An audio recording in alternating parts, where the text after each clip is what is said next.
Je vous remercie. Je m'appelle Anne Weng et je suis de la diaspora depuis 20 ans.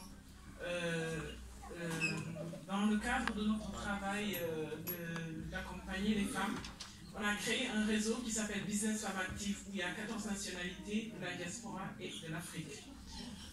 La femme a une place prépondérante au niveau de l'économie de l'Afrique. Aujourd'hui, l'Afrique, probablement, on ne fonctionne pas en économie macro, mais la femme détient une place dans ces micro-économies. Et je suis pressée de lire les livres parce que l'exposition de tout de suite là, félicitations, il y a de l'empathie, il y a de la culture de l'Afrique et surtout une autre vision de développer notre continent. Vous avez dit tout à l'heure, les grandes institutions n'appliquent pas vraiment un développement à partir de la réalité endogène de notre histoire à nous. Le continent a besoin, à travers l'exposition qu'on a aujourd'hui, on voit à l'image de la Guinée toute l'Afrique. L'économie, les femmes qui se lèvent à 4 h du matin, cette économie qui fait qu'on a des jeunes qui essaient de changer, impacter au niveau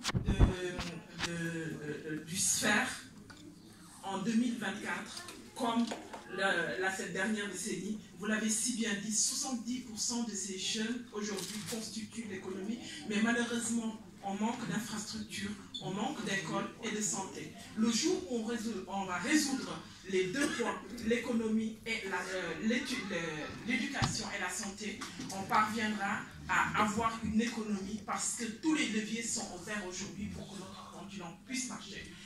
La question de la femme reste existentielle. On a besoin de cette visibilité.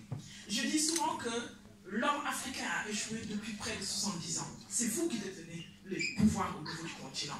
Et les femmes ont besoin d'être à côté de vous accompagner pour que cette réalité d'une économie puisse nous permettre de sortir la tête de l'eau.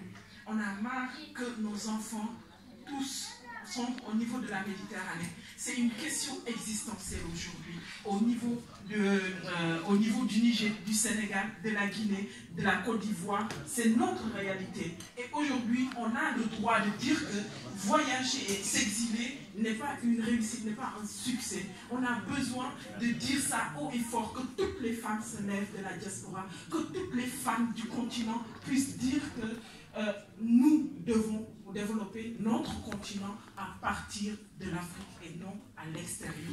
Bravo.